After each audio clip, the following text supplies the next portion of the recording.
O rio Eufrates, uma tábua de salvação para milhões, está desaparecendo lentamente, e com ele as esperanças e sonhos de toda uma região. Mas o que está fazendo o rio secar? É apenas uma ocorrência natural ou algo mais sinistro? E o que os cientistas querem dizer com uma descoberta horrível sob suas águas outrora correntes? Enquanto o mundo assiste com medo, a profecia que predisse o fim do Eufrates parece estar se tornando realidade, deixando-nos a pensar que outros segredos estão escondidos sob o leito seco do rio, esperando para ser descoberto. As 7 taças, que se encontram na palavra de Deus, serão derramadas por 7 anjos. A Bíblia diz em Apocalipse 16 versículo 10 que o 5º anjo derramou a sua taça, que é uma metáfora para a 5ª taça, no assento da besta, e seu reino estava cheio de escuridão. Que tipo de besta estamos discutindo aqui? As 2 bestas em Apocalipse 13, que representam Satanás e seu império. Durante o período da tribulação, especificamente no meio da semana ou logo após, o 5º frasco é aberto e seu conteúdo derramado. Sem sombra de dúvida, isso acontecerá como resultado direto do testemunho dos santos, bem como as 2 testemunhas. Agora que o 5º frasco foi esvaziado, vamos verificar o que acontece quando o 6º frasco é aberto. Eu gostaria de pedir que você, por favor, abra sua Bíblia em Apocalipse 16 versículo 12. E o 6º anjo derramou o conteúdo de seu frasco no grande rio Eufrates, e a água nele secou de modo que o caminho dos reis do Oriente poderiam ser preparados. A interpretação da profecia que acabou de ser lida para nós é totalmente metafórica. Não é mais necessário que reis ou outros líderes de nações esperem o rio secar antes de liderar suas forças através dele. Pense sobre isso. Eles têm embarcações que podem navegar sobre ele, aeronaves que podem sobrevoá-lo e pontes que podem transportar veículos através dele. Quando o 6º frasco for aberto, figurativamente estaremos parados no limiar da segunda vinda de Cristo. O rio Eufrates, que separa governos e as nações de hoje, uma vez serviram como uma fronteira entre Israel e Babilônia. Isso se tornaria uma divisão simbólica entre os justos e os injustos. Eu afirmo que, como Deus garantiu a Abraão, sua família herdaria a terra desde o rio do Egito até o grande rio, o rio Eufrates, Gênesis 15 versículo 18. Esta é uma descrição precisa do país a oeste do rio Eufrates, que é conhecido como Israel e foi o lar dos israelitas. De acordo com Deuteronômio 7 versículo 6, os israelitas eram o povo escolhido de Deus, e a área a oeste do rio Eufrates é referida como a terra justa ou o lado justo do rio. Os israelitas foram escolhidos por Deus para transmitir a sua palavra ao resto do mundo, embora eles repetidamente pecaram contra Deus. O rio Eufrates cortou a Babilônia pela metade, de acordo com a Universidade de Uppsala. Agora a leste do rio Eufrates, temos principalmente a área da Babilônia, que é conhecida como uma terra injusta. Esta era uma nação pagã cheia de idolatria e era inquestionavelmente representativa de Satanás. Ao mesmo tempo, a cidade da Babilônia estava situada nas margens leste e oeste do rio Eufrates, embora sua localização principal fosse na margem oriental. De acordo com a Bíblia, quando o rio Eufrates secar, a distinção entre justo e as pessoas injustas ficará confusas ou desaparecem completamente. Em 2 Timóteo 3 versículos 1 a 7 e Isaías 5 versículo 20, a Bíblia prediz que nos últimos tempos, as pessoas se tornará perverso e chamará o mal de bem e o bem de mal. Essas coisas estão acontecendo agora, mas os eventos do 6º frasco acontecerá durante a tribulação. Agora que esclarecemos isso, vamos examinar um caso histórico. Ciro e os persas, que foram os segundos reinos, redirecionaram o rio Eufrates para baixar o nível da água, o que os ajudou na conquista da Babilônia, que foi o primeiro reino. Tenha em mente que a Babilônia estava situada nas margens leste e oeste do rio Eufrates, o que possibilitou a utilização dessa estratégia. Os persas liderados por Ciro, o Grande, venceram a Batalha de Opis em 539 a.C., que resultou na queda do império. As paredes da Babilônia eram inexpugnáveis, então os persas criaram um esquema astuto para contornar as defesas da cidade, redirecionando o rio Eufrates e diminuindo o nível de suas águas para um nível que era mais administrável. O exército persa vadeou o rio e marchou sob as muralhas da Babilônia sem ser detectado, enquanto os cidadãos da cidade estavam preocupados com um de seus mais importantes dias de festa. Esta história histórica traz à mente uma profecia sobre a Babilônia que se encontra no capítulo 51 de Jeremias, mas ainda não se cumpriu. Para sua informação, os rios Tigre e o Eufrates podem ser encontrados fluindo pela Turquia, Síria e Iraque respectivamente. A região já enfrenta graves repercussões como resultado direto da perda de água. A gravidade do problema é discutida com mais profundidade em um artigo da revista Smithsonian. A bacia do Tigre-Eufrates está perdendo água subterrânea a uma taxa mais rápida do que em qualquer outro lugar na Terra, com exceção da Índia. Moutaz Al-Dabas, professor de recursos hídricos e meio ambiente da Universidade de Bagdá, alertou que até a década de 2020, não haverá absolutamente nenhuma água no Eufrates durante o verão. Isso será um desastre absoluto para o ecossistema.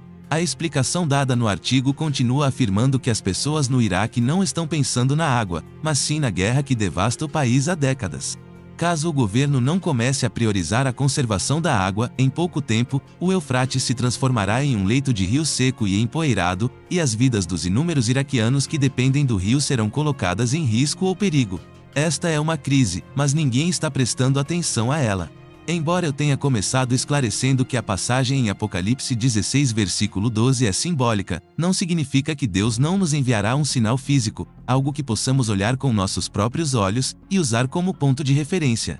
Ler isso é bastante intrigante, tanto do ponto de vista profético quanto à luz do atual estado de coisas no mundo. É claro que o rio Eufrates continua secando, como é demonstrado por este artigo que foi escrito há poucos dias e intitulado Deserto. O rio Eufrates secar é uma ameaça de tragédia na Síria. A secagem figurativa do rio Eufrates em Apocalipse levanta a questão: para que ele secaria? Para permitir a passagem dos reis do Oriente. Quem são exatamente os monarcas que governam o Oriente então? Para começar, é importante perceber que a palavra leste significa literalmente nascimento de luz, que se refere ao nascer do sol na direção do leste. Portanto, isso não sugere necessariamente que esses monarcas chegarão do Oriente em um sentido literal. Tenha em mente que estamos discutindo profecia e simbologia e que, de acordo com 1 João 5 versículo 19, o mundo inteiro jaz no maligno, não apenas uma parte dele. Além disso, um dos numerosos nomes de Satanás é Lúcifer, que significa a estrela da manhã, e também se refere ao sol como o nascer da luz, Isaías 14 versículo 12. Este é apenas um dos muitos pseudônimos de Satanás. Quando levamos isso em consideração, vemos que os reis do leste, os reis do nascer da luz, e os reis da estrela da manhã são todos iguais. Eles são os reis de Satanás, os reis de argila do sexto reino de Daniel 2 no versículos 33 a 45, são os reis que ouvimos falar em a besta escarlate com 7 cabeças e 10 chifres. No início da tribulação, no início da última semana dos 70 anos de Daniel, Satanás estabelecerá uma aliança com esses reis, Daniel 9 versículo 27, porque os reis do Oriente vão cruzar simbolicamente o rio Eufrates. Apocalipse 16 versículo 14 nos explica: para reuni-los para a batalha naquele grande dia do Deus Todo-Poderoso. É sem sombra de dúvida, em minha opinião, que antes que as duas testemunhas sejam condenadas à morte, eles revelarão às pessoas que habitam a terra que eles se levantarão da sepultura em 3 dias e meio. Jesus Cristo e seus anjos aparecerão assim que os mortos forem ressuscitados para pôr fim ao governo de Satanás. Apocalipse 11. Apocalipse 16 versículo 12 descreve os reis do Oriente como sendo preparados para sua chegada pela margem do grande rio Eufrates. Os eventos descritos nestas palavras acontecerão durante a Batalha do Armagedon, que é profetizado para acontecer no futuro e ser combatido pela Babilônia espiritual. Para que compreendamos esta profecia, precisamos pensar nas palavras correspondentes e acontecimentos ocorridos na antiga Babilônia.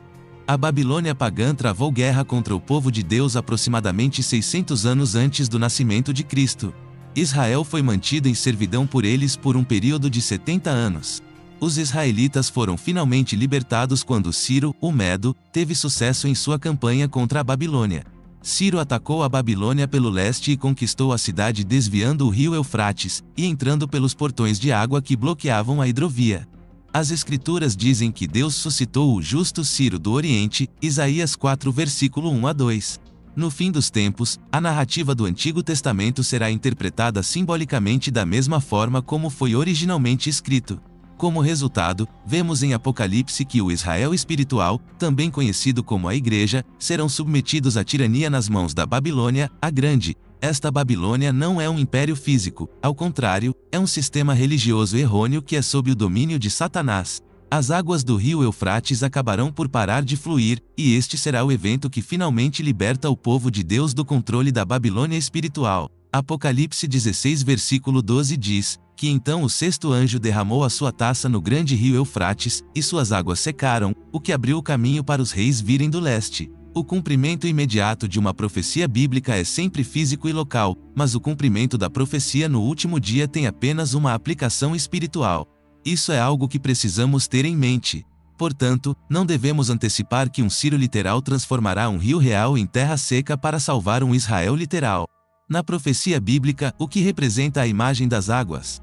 De acordo com Apocalipse capítulo 17 versículo 15, as águas que viste, onde a prostituta se assenta, são povos, multidões, nações e línguas. Segundo a Bíblia, os mares simbolizam as pessoas e nações que fornecem suporte à grande prostituta da Babilônia, uma falsa religião que persegue os verdadeiros santos. Portanto, o desaparecimento das águas significaria uma saída do apoio em parte, daqueles indivíduos que haviam aderido anteriormente ao sistema babilônico. As pessoas percebem que foram enganadas, e como resultado, tornam-se iradas e se voltam uns contra os outros. Zacarias 14 versículos 12 a 13. De acordo com o que João escreveu, estes odiarão a prostituta e a desolarão e comerão a sua carne, e a queimarão no fogo. Apocalipse 17 versículo 16. Esta retirada gradual de apoio abre caminho para os reis do Oriente, ou pai e filho na segunda vinda para resgatar seus santos das garras da Babilônia. Apocalipse 16 versículo 12. Quando o sexto frasco estiver vazio, isso significa que o rio Eufrates foi metaforicamente e possivelmente até literalmente secou. Portanto, quando lemos que o rio secou para pavimentar o caminho para os reis do Oriente, nos leva aos momentos finais antes da volta de Jesus. Neste momento, Satanás terá sucesso em reunir os reis da terra. Apocalipse 16 versículo 14. Os mesmos reis do leste, também conhecidos como reis do barro, unirão forças com os reis de ferro que Satanás traz consigo para lutar contra Jesus Cristo e seus exércitos. Daniel 2 versículo 33 a 45 e Apocalipse 12 versículo 9. Isso é tudo para o vídeo de hoje. Voltaremos com mais. Não se esqueça de dar um joinha neste vídeo e se inscreva em nosso canal.